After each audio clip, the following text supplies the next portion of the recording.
The Columbia Broadcasting System and its affiliated stations present Orson Welles and the Mercury Theater on the Air in The War of the Worlds by H.G. Wells.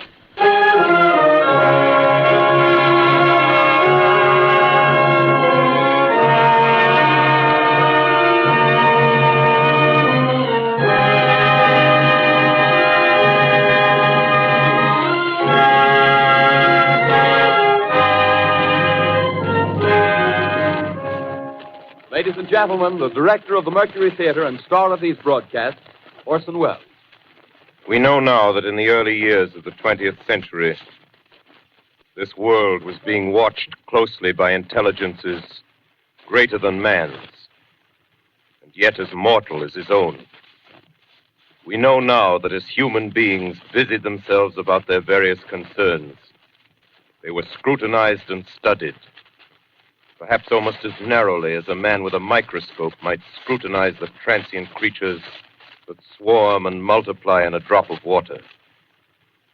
With infinite complacence, people went to and fro over the earth about their little affairs, serene in the assurance of their dominion over this small, spinning fragment of solar driftwood, which by chance or design, man has inherited out of the dark mystery of time and space. Yet across an immense ethereal gulf, minds that are to our minds as ours are to the beasts in the jungle, intellects vast, cool, and unsympathetic, regarded this earth with envious eyes and slowly and surely drew their plans against us.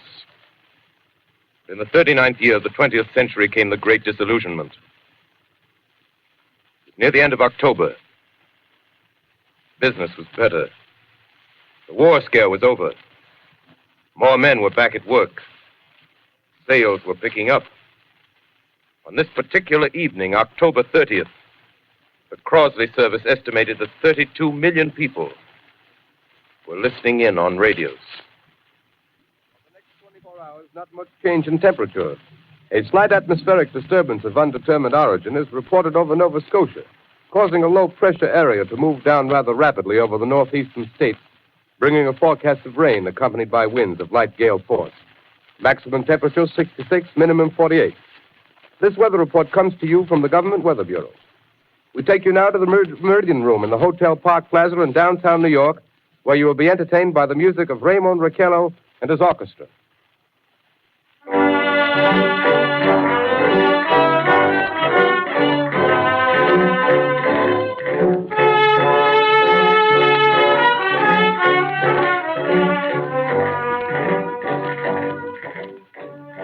Good evening, ladies and gentlemen.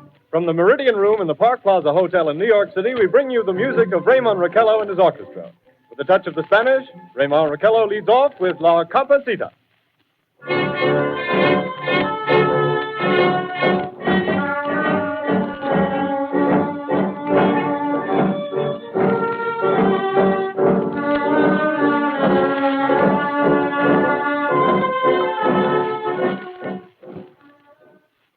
Ladies and gentlemen, we interrupt our program of dance music to bring you a special bulletin from the Intercontinental Radio News. At 20 minutes before 8 Central Time, Professor Farrell of the Mount Jennings Observatory, Chicago, Illinois, reports observing several explosions of incandescent gas occurring at regular intervals on the planet Mars. The spectroscope indicates the gas to be hydrogen and moving toward the Earth with enormous velocity. Professor Pearson of the observatory at Princeton confirms Farrell's observation and describes the phenomenon as, quote, like a jet of blue flame shot from a gun, unquote. We now return you to the music of Raymond Raquello, playing for you in the Meridian Room of the Park Plaza Hotel, situated in downtown New York.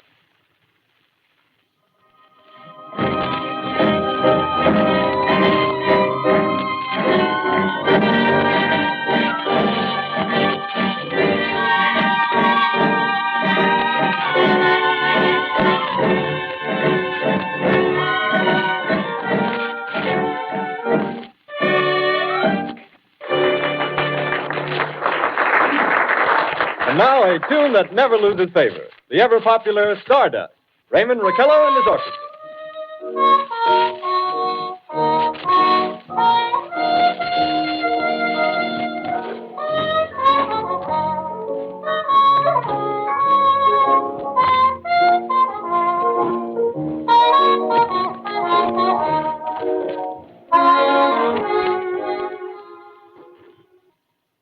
Ladies and gentlemen, following on the news given in our bulletin a moment ago, the Government Meteorological Bureau has requested the large observatories of the country to keep an astronomical watch on any further disturbances occurring on the planet Mars.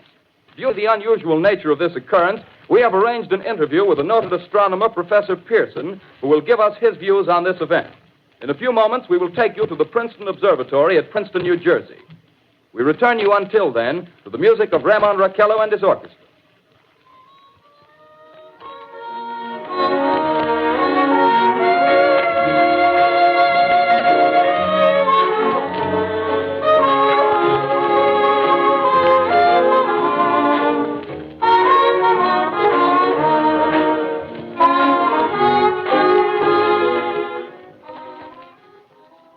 We are ready now to take you to the Princeton Observatory at Princeton, where Carl Phillips, our commentator, will interview Professor Richard Pearson, famous astronomer. We take you now to Princeton, New Jersey. Good evening, ladies and gentlemen. This is Carl Phillips speaking to you from the observatory at Princeton. I'm standing in a large semicircular room, pitch black except for an oblong split in the ceiling. Through this opening, I can see a sprinkling of stars that cast a kind of frosty glow over the intricate mechanism of the huge telescope. The ticking sound you hear is the vibration of the clockwork. Professor Pearson stands directly above me on a small platform, peering through the giant lens. I'll ask you to be patient, ladies and gentlemen, during any delay that may arise during our interview.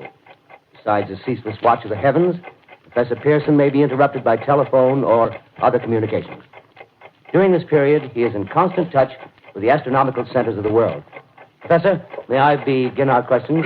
Any time, Mr. Phillips. Professor, would you please tell our radio audience exactly what you see as you observe the planet Mars through your telescope? Nothing unusual at the moment, Mr. Phillips. A red disk swimming in a blue sea. Transverse stripes across the disk.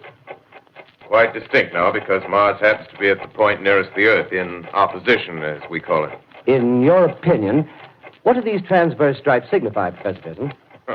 Not canals, I can assure you, Mr. Phillips. See. Although that's the popular conjecture of those who imagine Mars to be inhabited. From a scientific viewpoint, the stripes are merely the result of atmospheric conditions peculiar to the planet. Then you're quite convinced, as a scientist, that living intelligence as we know it does not exist on Mars? I'd say the chances against it are 1,000 to 1. And yet, how do you account for these gas eruptions occurring on the surface of the planet at regular intervals? Phillips, I cannot account for it. By the way, Professor, for the benefit of our listeners, how far is Mars from the Earth? Approximately 40 million miles. Well, that seems a safe enough distance. Thank you. Just a moment, ladies and gentlemen. Someone has just handed Professor Pearson a message. While he reads it, let me remind you that we are speaking to you from the observatory in Princeton, New Jersey, where we are interviewing the world-famous astronomer, Professor Pearson.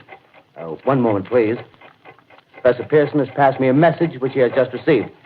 Professor, may I read the message to the listening audience? Certainly, Mr. Phillips. Ladies and gentlemen, I shall read you a wire addressed to Professor Pearson from Dr. Gray of the Natural History Museum, New York. Quote, 9:15 p.m. Eastern Standard Time. Seismograph registered shock of almost earthquake intensity occurring within a radius of 20 miles of Princeton. Please investigate. Signed, Lloyd Gray, Chief of Astronomical Division. Unquote.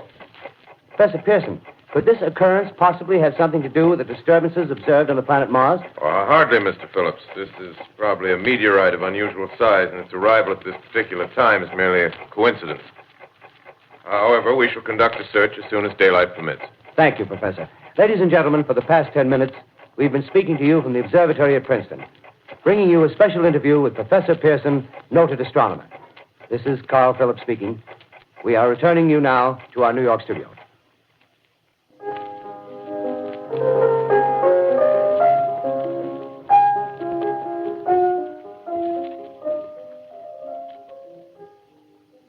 Ladies and gentlemen, here is the latest bulletin from the Intercontinental Radio News. Toronto, Canada. Professor Morse of Macmillan University reports observing a total of 3 explosions on the planet Mars between the hours of 7:45 p.m. and 9:20 p.m. Eastern Standard Time. This confirms earlier reports received from American observatories. Now, nearer home, comes a special bulletin from Trenton, New Jersey.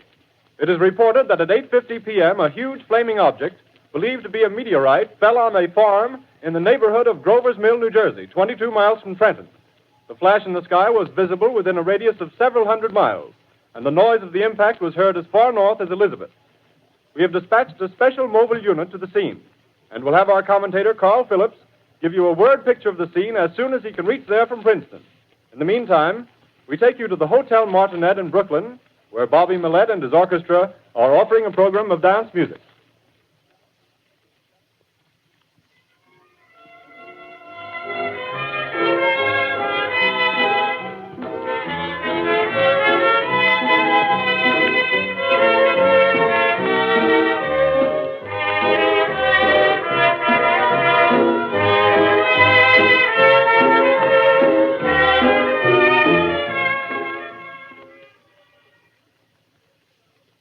We take you now to Grover's Mill, New Jersey.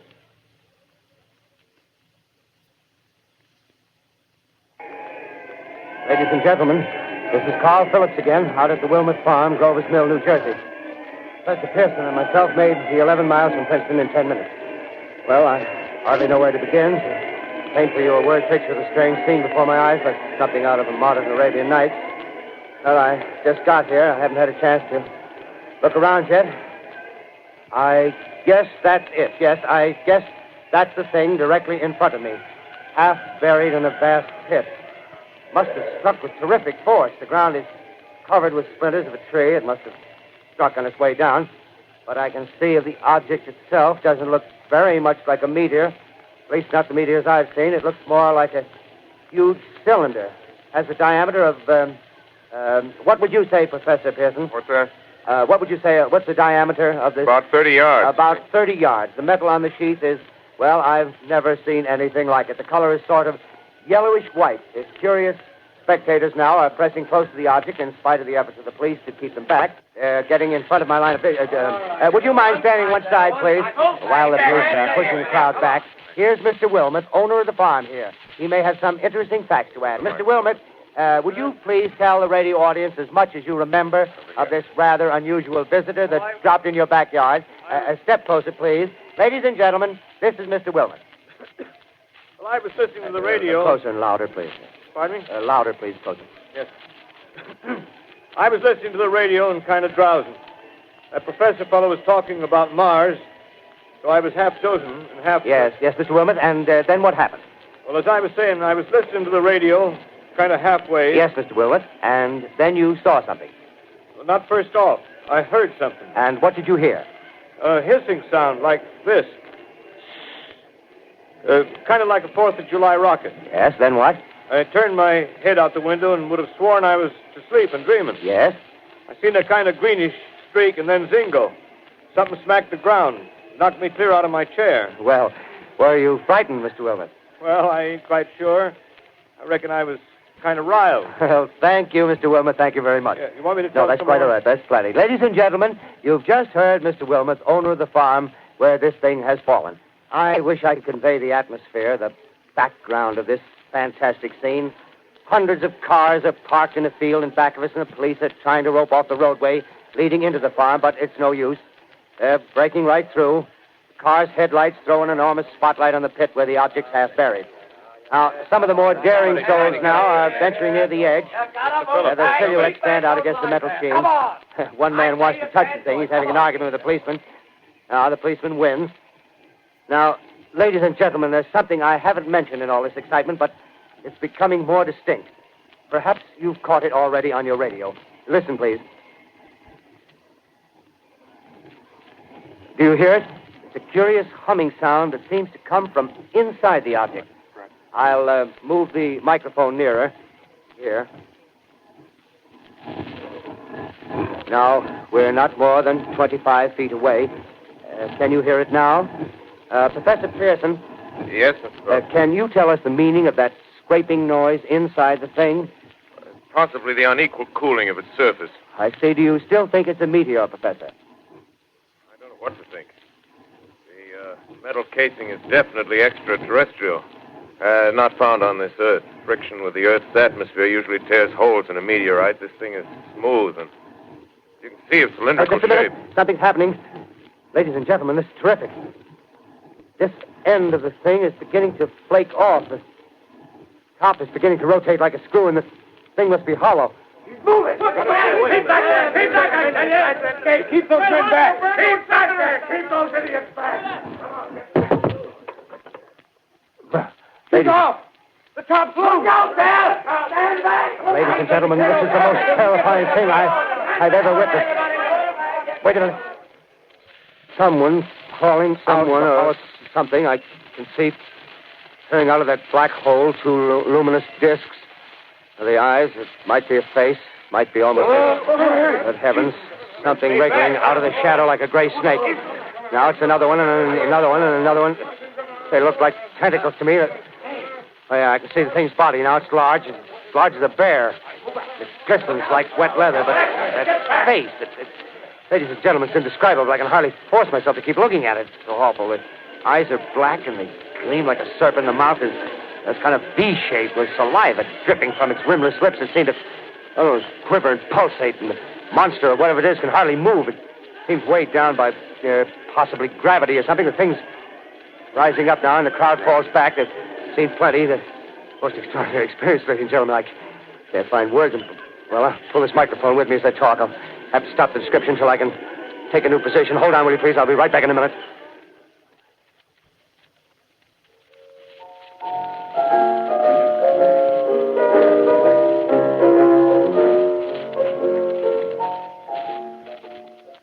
We are bringing you an eyewitness account of what's happening on the Wilmuth Farm, Grover's Mill, New Jersey.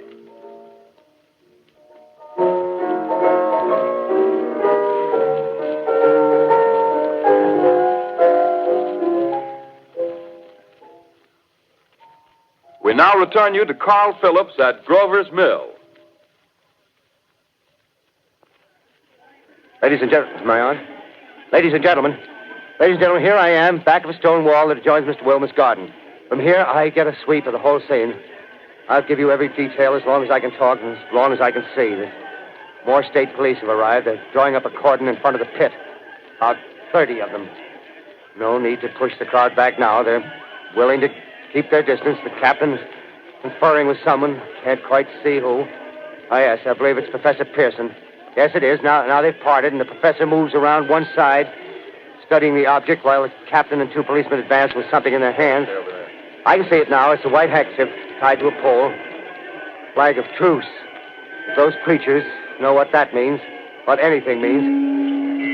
Wait a minute. Something's happening. A humped shape is rising out of the pit. I can make out a small beam of light against a mirror. What's that? There's a jet of flame springing from the mirror, and it leaps right at the advancing men. It strikes them head on. Lord, they're turning into flames. Now the whole field's caught up by the woods, the barns, the gas tanks of the automobiles, spreading everywhere. It's coming this way now, about 20 yards to my right.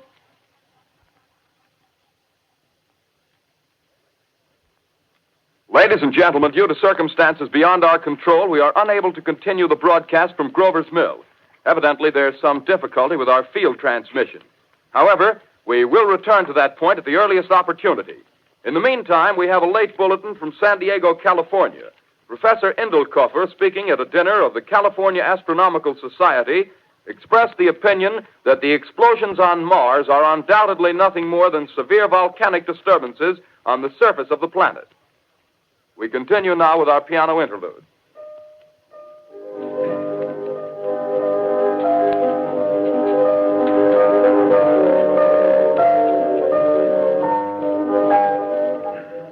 Ladies and gentlemen, I've just been handed a message that came in from Grover's Mill by telephone. Just one moment, please. At least 40 people, including 6 state troopers, lie dead in a field east of the village of Grover's Mill, their bodies burned and distorted beyond all possible recognition. The next voice you hear will be that of Brigadier General Montgomery Smith, commander of the state militia at Trenton, New Jersey. I have been requested by the governor of New Jersey to place the counties of Mercer and Middlesex as far west as Princeton and east to Jamesburg under martial law. No one will be permitted to enter this area except by special pass issued by state or military authorities. 4 companies of state militia are proceeding from Trenton to Grover's Mill and will aid in the evacuation of homes within the range of military operations. Thank you. You have just been listening to General Montgomery Smith, commanding the state militia at Trenton. In the meantime, further details of the catastrophe at Grover's Mill are coming in. The strange creatures, after unleashing their deadly assault, crawled back in their pit and made no attempt to prevent the efforts of the firemen to recover the bodies and extinguish the fire. The combined fire departments of Mercer County are fighting the flames which menace the entire countryside. We have been unable to establish any contact with our mobile unit at Grover's Mill, but we hope to be able to return you there at the earliest possible moment. In the meantime, we take you to... Just one moment, please. Ladies and gentlemen, I have just been informed that we have finally established communication with an eyewitness of the tragedy. Professor Pearson has been located at a farmhouse near Grover's Mill, where he has established an emergency observation post. As a scientist, he will give you his explanation of the calamity. The next voice you hear will be that of Professor Pearson, brought to you by direct wire. Professor Pearson. Of the creatures in the rocket cylinder at Grover's Mill, I can give you no authoritative information, either as to their nature, their origin, or their purposes here on Earth. Of their destructive instrument, I might venture some conjectural explanation. For want of a better term, I shall refer to the mysterious weapon as a heat ray. It's all too evident that these creatures have scientific knowledge far in advance of our own. It's my guess that in some way they are able to generate an intense heat in a chamber of practically absolute non-conductivity. This intense heat they project in a parallel beam against any object they choose by means of a polished parabolic mirror of unknown composition, much as the mirror of a lighthouse projects a beam of light. That is my conjecture of the origin of the heat ray. Thank you, Professor Pearson. Ladies and gentlemen, here is a bulletin from Trenton. It is a brief statement informing us that the charred body of Carl Phillips has been identified in a Trenton hospital. Now, here's another bulletin from Washington, D.C. The Office of the Director of the National Red Cross reports 10 units of Red Cross emergency workers have been assigned to the headquarters of the state militia, stationed outside of Grover's Mill, New Jersey. Here's a bulletin from State Police, Princeton Junction. The fires at Grover's Mill and vicinity are now under control. Scouts report all quiet in the pit, and there is no sign of life appearing from the mouth of the cylinder. Now, ladies and gentlemen, we have a special statement from Mr. Harry McDonald, Vice President in charge of operations. We have received a request from the state militia of Trenton to place at their disposal our entire broadcasting facilities. In view of the gravity of the situation, and believing that radio has a responsibility to serve in the public interest at all times, we are turning over our facilities to the state militia at Trenton. We take you now to the field headquarters of the state militia near Grover's Mill, New Jersey. This is Captain Lansing of the Signal Corps, attached to the state militia, now engaged in military operations in the vicinity of Grover's Mill. Situation arising from the reported presence of certain individuals of unidentified nature is now under complete control. The cylindrical object, which lies in a pit directly below our position, surrounded on all sides by 8 battalions of infantry, without heavy field pieces, but adequately armed with rifles and machine guns. All cause for alarm, if such cause ever existed, is now entirely unjustified. Things, whatever they are, do not even venture to poke their heads above the pit. I can see their hiding place plainly in the glare of the searchlights here. With all their reported resources, these creatures can scarcely stand up against heavy machine gun fire. Anyway, it's an interesting outing for the troops. I can make out their khaki uniforms crossing back and forth in front of the lights. Looks almost like a real war. There appears to be some slight smoke in the woods bordering the Millstone River, probably fire started by campers. Well, we ought to see some action soon. One of the companies is deploying on the left flank. A quick thrust and it'll all be over. Now, wait a minute. I see something on top of the cylinder. No, it's nothing but a shadow. Now the troops are on the edge of the Wilmot Farm. 7,000 armed men closing in on an old metal tube. A tub, rather. Well, wait, that wasn't a shadow. It's something moving. solid metal, kind of a shield-like affair rising up out of the cylinder. It's going higher and higher. What? It's standing on legs, actually rearing up on a sort of metal framework. Now it's reaching above the trees, and the searchlights are on it. Hold on.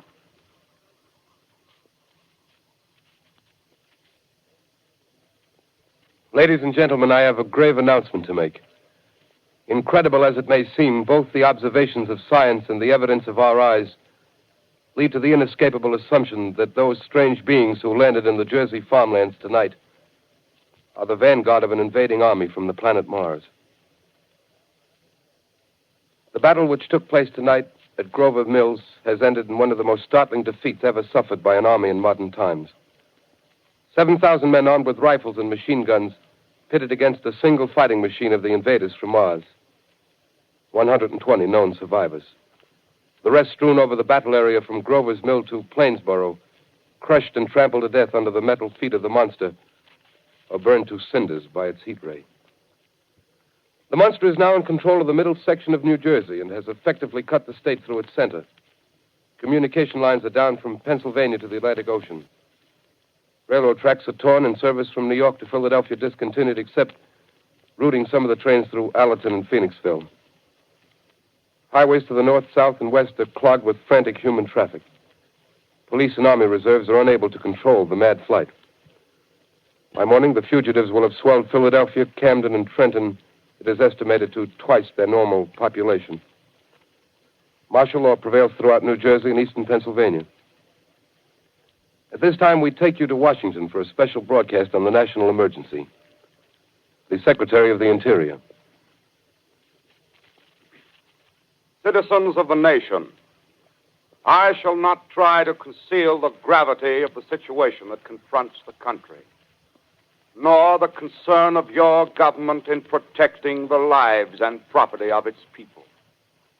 However, I wish to impress upon you, private citizens and public officials, all of you, the urgent need of calm and resourceful action.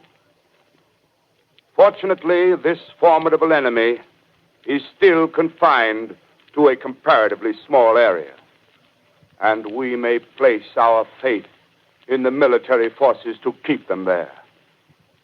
In the meantime, placing our faith in God, we must continue the performance of our duties, each and every one of us, so that we may confront this destructive adversary with a nation united, courageous, and consecrated to the preservation of human supremacy on this earth. I thank you. You have just heard the Secretary of the Interior speaking from Washington. Bulletins too numerous to read are piling up in the studio here. We're informed that the central portion of New Jersey is blacked out from radio communication due to the effect of the heat ray upon power lines and electrical equipment. Here's a special bulletin in New York. Cables have been received from English, French, and German scientific bodies offering assistance. Astronomers report continued gas outbursts at regular intervals on the planet Mars.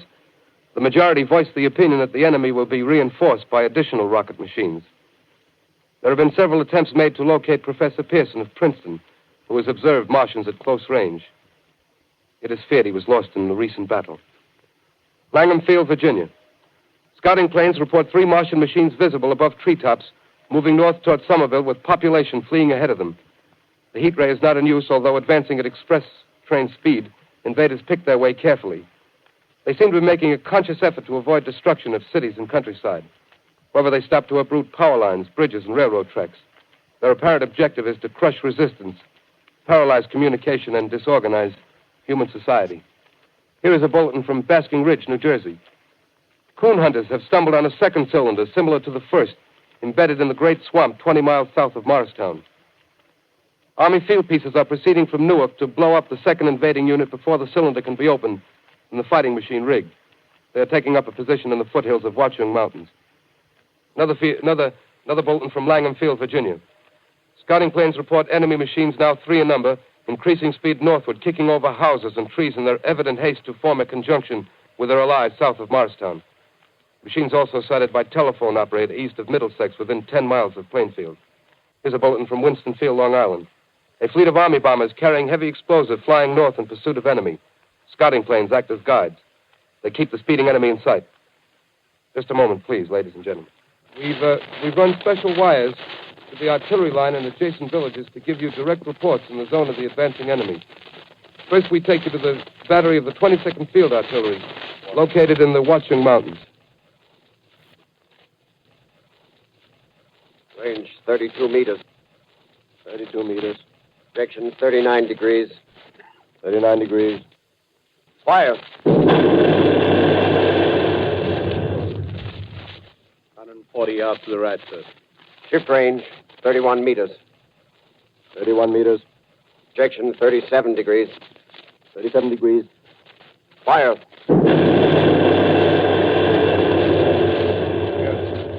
Hit, sir.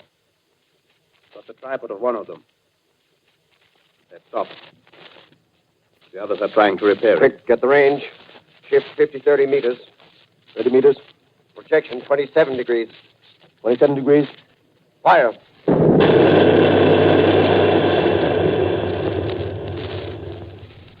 Can't see the shell land, sir. Letting off a smoke. What is it? Black smoke, sir. Moving this way. Lying close to the ground. Moving fast. Put on gas masks. Get ready to fire. Shift to 24 meters. 24 meters. Projection 24 degrees. 24 degrees. Fire.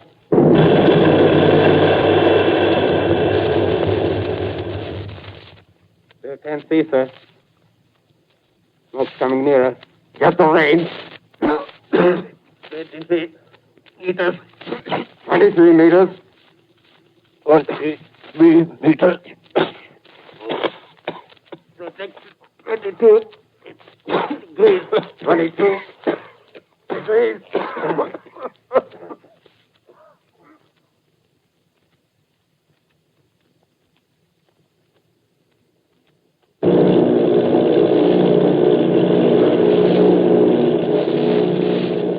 Army bombing plane V-843 off Bayonne, New Jersey. Lieutenant Bolt, commanding 8 bombers, reporting to Commander Fairfax, Langham Field. This is Bolt reporting to Commander Fairfax, Langham Field. Enemy tripod machines now in sight. Reinforced by 3 machines from the Morristown cylinder. 6 altogether. 1 machine partially crippled. Believed hit by shell from Army gun in Watchung Mountains. Guns now appear silent. A heavy black fog hanging close to the earth of extreme density, nature unknown. No sign of heat ray. Enemy now turns east, crossing Passaic River into the Jersey marshes. Another straddles the Pulaski Skyway. Evident objective is New York City. They're pushing down a high-tension power station. The machines are close together now, and we're ready to attack. Planes circling, ready to strike.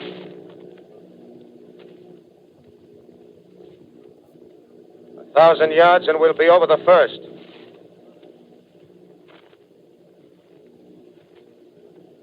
Eight 800 yards.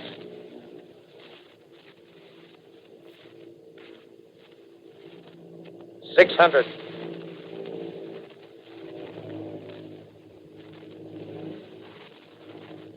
400.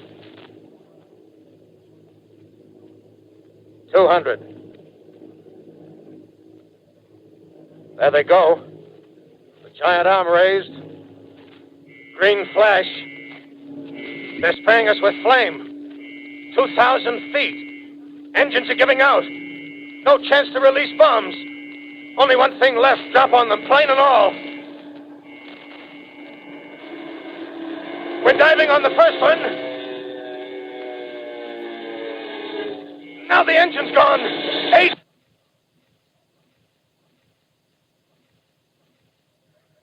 This is Bayonne, New Jersey, calling Langham Field. This is Bayonne, New Jersey, calling Langham Field. Come in, please. This is Langham Field. Go ahead. 8 Army bombers in engagement with enemy tripod machines over Jersey Flats. Engines incapacitated by heat ray. All crashed. 1 enemy machine destroyed. Enemy now discharging heavy black smoke in direction of... This is Newark, New Jersey. This is Newark, New Jersey. Warning. Poisonous black smoke pouring in from Jersey marshes. Reach at South Street. Gas masks useless. Urge population to move into open spaces. Automobiles use routes 7, 23, 24. Avoid congested areas. Smoke now spreading over Raymond Boulevard.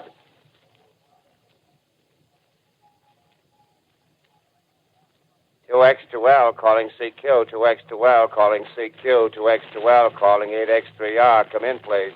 This is 8X3R coming back at 2X2L. How's reception? How's reception? K, please. Where are you, 8X3R? What's the matter? Where are you?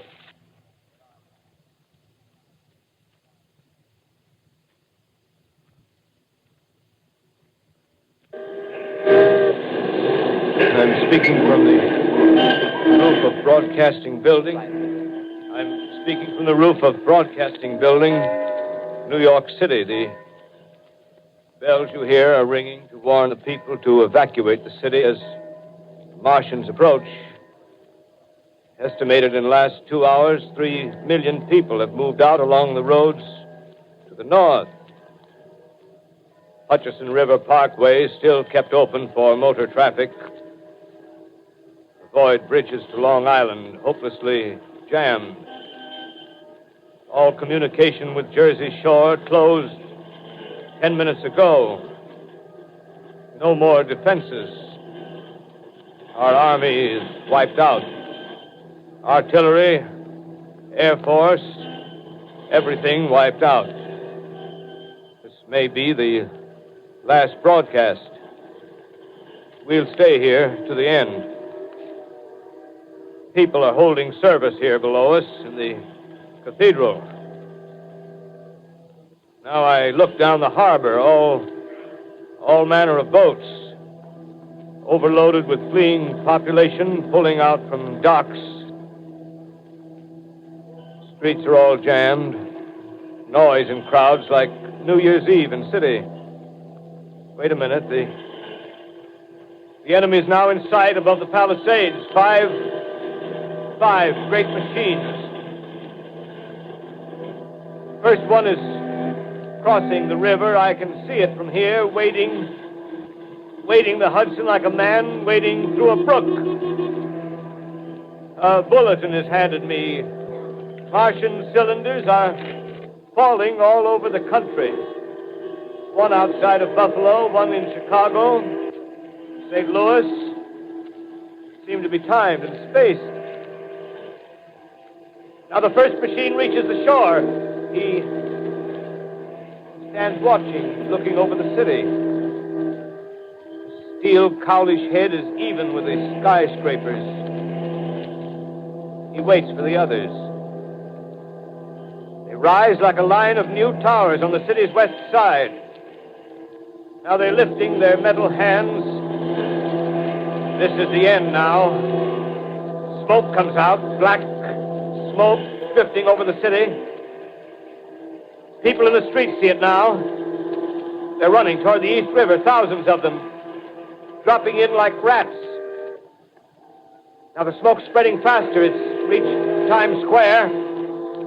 People are trying to run away from it, but it's no use. They're falling like flies.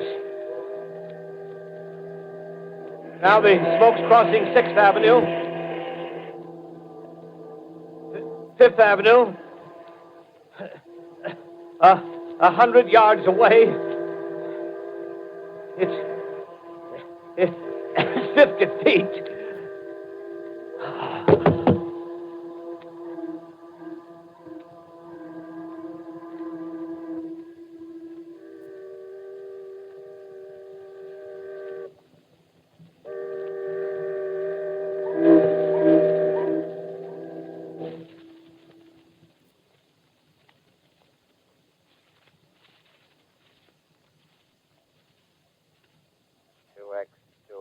Calling CQ.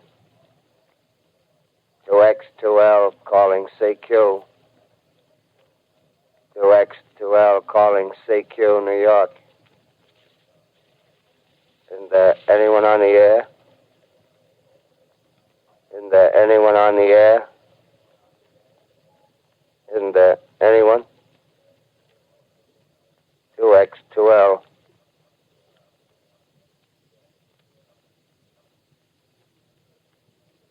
You are listening to a CBS presentation of Orson Welles and the Mercury Theater on the Air in an original dramatization of The War of the Worlds by H.G. Wells.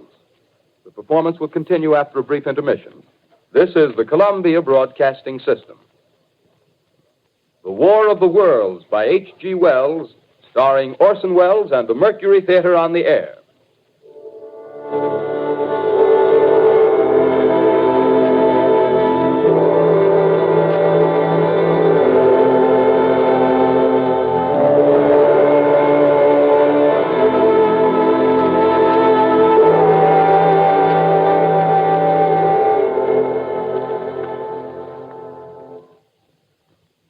I set down these notes on paper.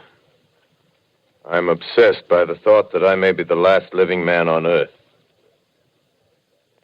I've been hiding in this empty house near Grover's Mill, a small island of daylight cut off by the black smoke from the rest of the world.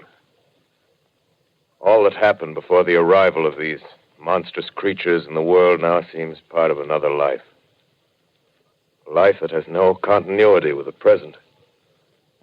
Furtive existence of the lonely derelict who pencils these words on the back of some astronomical notes bearing the signature of Richard Pearson. I look down at my blackened hand and I try to connect them with a professor who lives at Princeton and who, on the night of October 20th, glimpsed through his telescope an orange splash of light on a distant planet. My wife, my colleagues, my students, my books, my observatory, my world. Where are they? Did they ever exist? Am I Richard Pearson? What day is it? Do days exist without calendars? Does time pass when there are no human hands left to wind the clocks? In writing down my daily life, I tell myself I shall preserve human history between the dark covers of this little book that was meant to record the movements of the stars. But to write, I must live, and to live, I must eat. Find moldy bread in the kitchen and an orange not too spoiled to swallow. Keep watch at the window. Time to time, I catch sight of a Martian above the black smoke. The smoke still holds the house in its black coil, but at length there's a hissing sound, and suddenly I see a Martian mounted on his machine, spraying the air with a jet of steam as if to dissipate the smoke. I watch in a corner as his huge metal legs nearly brush against the house. Exhausted by terror, I fall asleep. Morning. Sun streams in the window. The black cloud of gas is lifted, and the scorched meadows to the north look as though a black snowstorm had passed over them. I venture from the house. I make my way to a road, no traffic. Here and there, a wrecked car, baggage overturned, a blackened skeleton.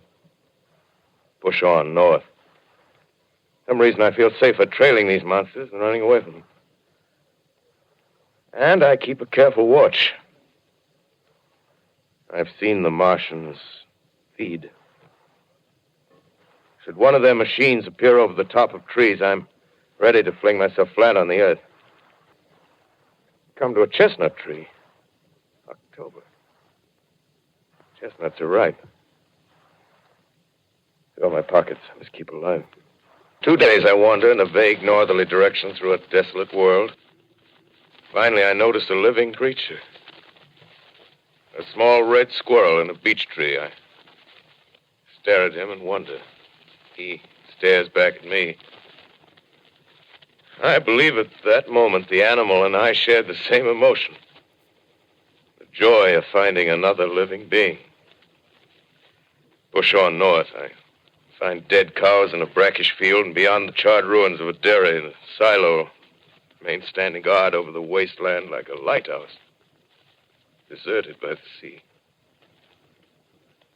Astride the silo perches a weathercock. The arrow points north. North. Next day, I come to a city. City vaguely familiar in its contours, yet its buildings strangely dwarfed and leveled off as if a giant had sliced off its highest towers with a capricious sweep of his hand.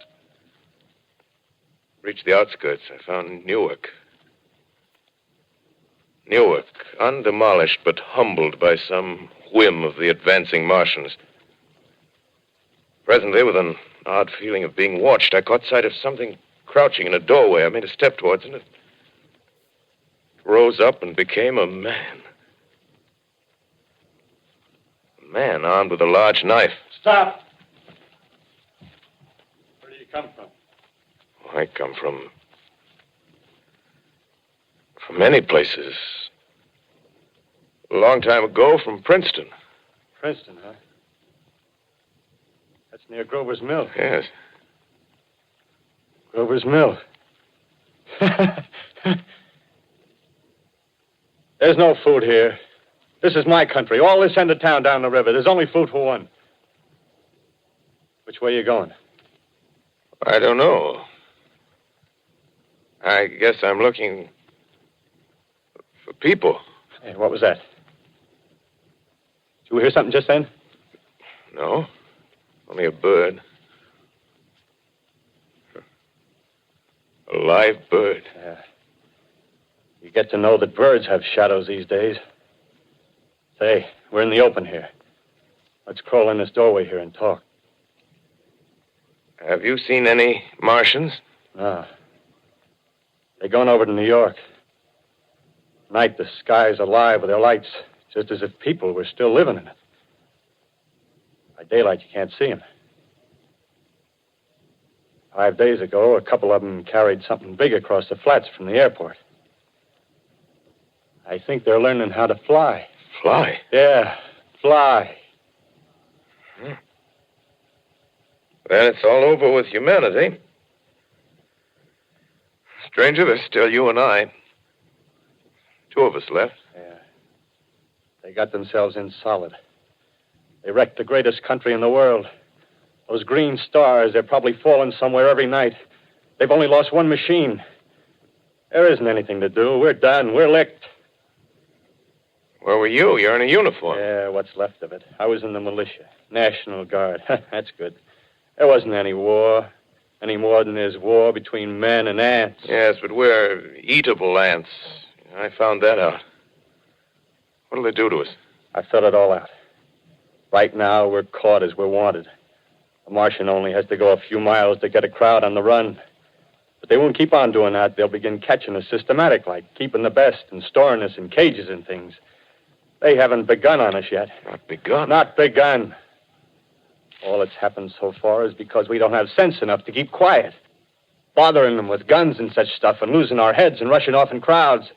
No, instead of our rushing around blind, we got to fix ourselves up. Fix ourselves up according to the way things are now. Cities, nations, civilization, progress. Yes, but if that's so, what is there to live for? Well, there won't be any more concerts for 1,000,000 years or so, and no nice little dinners at restaurants. If it's amusement you're after, I guess the game's up. What is there left? Life, that's what. I want to live. Yeah, and so do you. We're not going to be exterminated. And I don't mean to be caught either. Tamed and fattened and bred like an ox. What are you going to do? I'm going on. Right under their feet. I got a plan. We men as men, we're finished. We don't know enough. We got to learn plenty before we got a chance. We've got to live and keep free while we learn, see? I've thought it all out, see? Well, tell me the rest. Well, it isn't all of us that are made for wild beasts. That's what it got to. That's what it got to be. That's why I watched you. Watched you. All those little office workers that used to live in these houses. They be no good. They haven't any stuff in them. They used to run Run off to work. I've seen hundreds of them running to catch their commuter's train in the morning, afraid they'd get canned if they didn't. Running back at night, afraid they wouldn't be in time for dinner. Lives insured and a little invested in case of accidents. Yeah, and on Sundays, worried about the hereafter. Well, the Martians, they'll be a godsend for those guys. Nice, roomy cages, good food, careful breeding, no worries. Yeah, after a week or so of chasing around the fields on empty stomachs, they'll come and be glad to be caught. You've thought it all out, haven't you? Sure, you bet I have. That isn't all. These Martians are going to make pets of some of them. Train them to do tricks. Who knows, get sentimental over the pet boy who grew up and had to be killed. Yeah, and some maybe, they'll train to hunt us. Oh, no, it's impossible. Human Yes, they will. There's men who do it gladly. If one of them ever comes after me, by... In the meantime,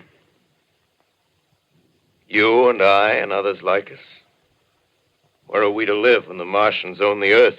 I got it all figured out. We'll live underground. I've been thinking about the sewers. Under New York, there are miles and miles of them. The main ones, they're big enough for anybody. Then there's cellars, vaults, underground storerooms, railway tunnels, subways. You begin to see, huh? We'll get a bunch of strong men together. No weaklings. That rubbish, out. As you meant me to go. All right. Give you a chance, didn't I? Won't quarrel about that. Go on. Well, we got to make safe places for us to stay in, see? Get all the books we can. Science books. That's where men like you come in, see? We raid the museums. We'll even spy on the Martians. May not be so much we have to learn before... Listen. Just imagine this. 4 or 5 of their own fighting machines suddenly start off. Heat rays right and left. Not a Martian in them. Not a Martian in them, see? But men. Men who've learned the way how. May even be in our time. Gee. Imagine having one of them lovely things with a heat ray wide and free. We'd turn it on Martians. We'd turn it on men. We'd bring everybody down on their knees. That's your plan. You, me, a few more of us. We'd own the world. I see. Hey. Hey, what's the matter? Where are you going? Not to your world. Bye, stranger. Well, after parting with the artilleryman, I came at last to the Holland Tunnel, entered that silent tube. Anxious to know the fate of the great city on the other side of the Hudson. Cautiously, I came out of the tunnel and made my way up Canal Street. Reached 14th Street, and there again were black powder and several bodies and an evil, ominous smell from the gratings of the cellars of some of the houses. I wandered up through the 30s and 40s, stood alone on Times Square. Caught sight of a lean dog running down 7th Avenue with a piece of dark brown meat in his jaws and a pack of starving mongrels at his heels.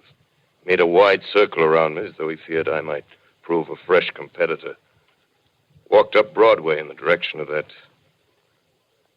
strange powder, past silent shop windows, displaying their mute wares to empty sidewalks. Past the Capitol Theater, silent, dark. Past a shooting gallery where a row of empty guns faced an arrested line of wooden ducks. Near Columbus Circle, I noticed models of 1939 motor cars in the showrooms facing empty streets. Over the top of the General Motors building, I watched a flock of black birds circling in the sky. Hurried on. Suddenly, I caught sight of the hood of a Martian machine, standing somewhere in Central Park, gleaming in the late afternoon sun. An insane idea. I rushed recklessly across Columbus Circle and into the park.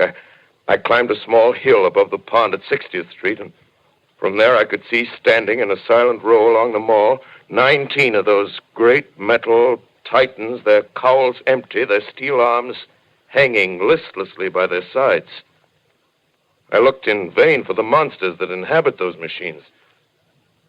Suddenly, my eyes were attracted to the immense flock of black birds that hovered directly below me. They circled to the ground. And there before my eyes, stark and silent, lay the Martians with the hungry birds pecking and tearing brown shreds of flesh from their dead bodies.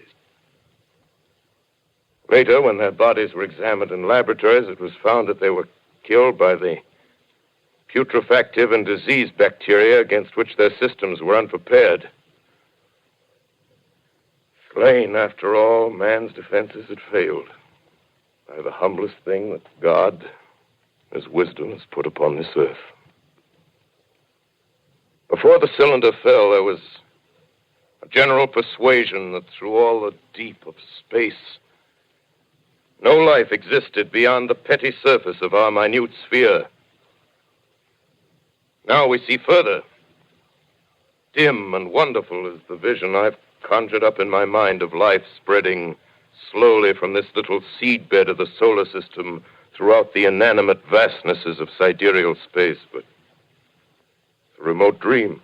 Maybe that the destruction of the Martians is only a reprieve to them and not to us. Is the future ordained, perhaps? Strange it now seems to sit in my peaceful study at Princeton, writing down this last chapter of the record, begun at a deserted farm in Grover's Mill. Strange to watch children playing in the streets.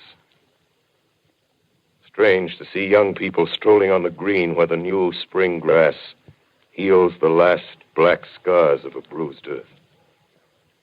Strange to watch the sightseers enter the museum where the dissembled parts of a Martian machine are kept on public view. Strange when I recall the time when I first saw it. Bright and clean-cut, hard and silent under the dawn of that last great day.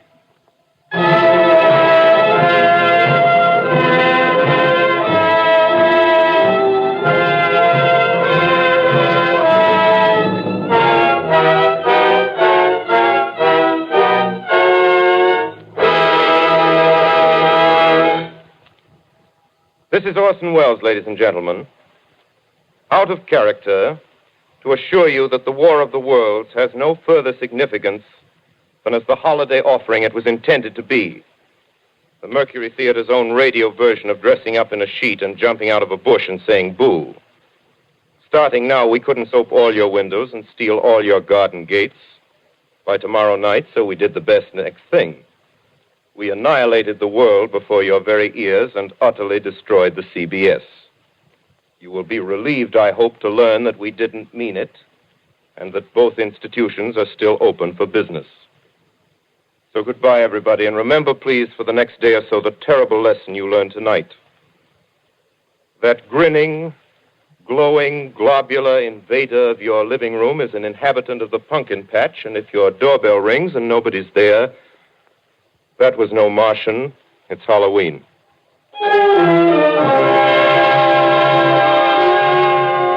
Tonight, the Columbia Broadcasting System and its affiliated stations coast to coast has brought you The War of the Worlds by H.G. Wells, the 17th in its weekly series of dramatic broadcasts featuring Orson Welles and the Mercury Theater on the air. Next week, we present a dramatization of 3 famous short stories. This is the Columbia Broadcasting System.